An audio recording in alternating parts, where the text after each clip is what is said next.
చెప్తాను నీతో నేను ఏం కాదు నీది ఎంత పోతుందో లేదా ఈ 1800 గజాలు ఇస్తాం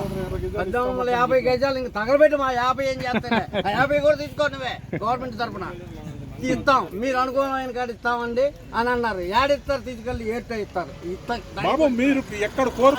ఇస్తారు సార్ మీరు ఏమన్నా రాకరికి మేము ఒక్కరినే వచ్చి ఏం చేయాలంటే నువ్వు ఇష్టమైతే రా నీ పొలం ఎంత పోతుందో నేను చెప్తా లేదా మా యాక్ట్ ప్రకారంగా నేను వెళ్ళిపోతా ఉన్నావు వెళ్ళిపో పెళ్లికి ముందు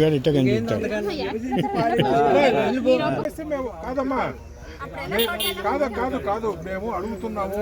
మీకు ఇష్టమైతే ఓకే అనండి లేదంటే వదిలేసేయండి కొంతమంది ఏమంటున్నారు మీరు ఫోన్ చేసి చెప్తున్నారు కొలతలు వేసుకుంటారు మాలాంటి వాళ్ళు ఏమంటున్నాం అప్పుడు మీరు రోడ్డు ఎలా వేసుకుంటారు మీరు అమ్మ దానికి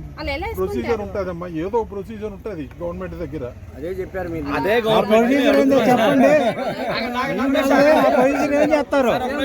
సార్ మీరేమన్నారు గవర్నమెంట్ దగ్గర ప్రొసీజర్ ఉంటుంది మరి అదే గవర్నమెంట్ మాకు ఫేవర్ ప్రొసీజర్ వచ్చు కదా రైతులకు కూడా వచ్చు కదా ఇప్పుడు 30,000 ఎకరా 33,000 ఎకరాలు అక్కడ తీశారు మీకు సెపరేట్ గా వెరీ గుడ్ సార్ 33,000 ఎకరాలు ఏబిసిడి చేశారు ఏంటి గమ్మత్తు రాశారనమాట ఆ గిమిక్స్ మాటలు స్ట్రైట్ వేసేసుకుంటే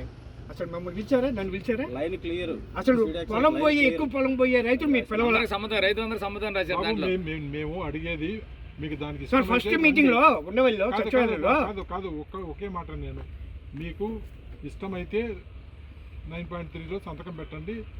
మీకు ఎక్కడ కావాలంటే అక్కడ మేము ప్లాట్ అలాట్ చేస్తాం అని చెప్పాము దానికి ఇష్టమైతే చెప్పండి లేదంటే మీరు వదిలేసి మీ రోడ్డుకి రైతులు ఎవరు అభ్యంతరం లేదు మమ్మల్ని రోడ్డు వ్యతిరేకుల కింద చిత్రీకరించొద్దు అబద్ధపు ప్రచారాన్ని మీరే ఖండించాలి పేపర్లని అది ఎవరు చెప్పారు మీకు ఉండవల్లి పెన్మాక రైతులు ఇచ్చారని మీకు ఎవరు చెప్పారు మీరే అడగాలి అథారిటీగా అంటే మీరు ఇండైరెక్ట్ రాపిస్తాను మాకు అనుమానం వస్తుంది నేను కొంతమందితో మాట్లాడా వాళ్ళు ఇవ్వడానికి రెడీ అయినారు కొంతమందితో మాట్లాడారు వాళ్ళ పేర్లు చెప్తామయ్యా నేను చెప్పాను ఎవరికి చెప్పాను కొంతమందితో మీరు ఎందుకు పర్సనల్ మాట్లాడారు అందరితో మాట్లాడుతున్నా నేను అలా వద్దు సార్ ప్లీజ్ సబ్స్క్రైబ్ .news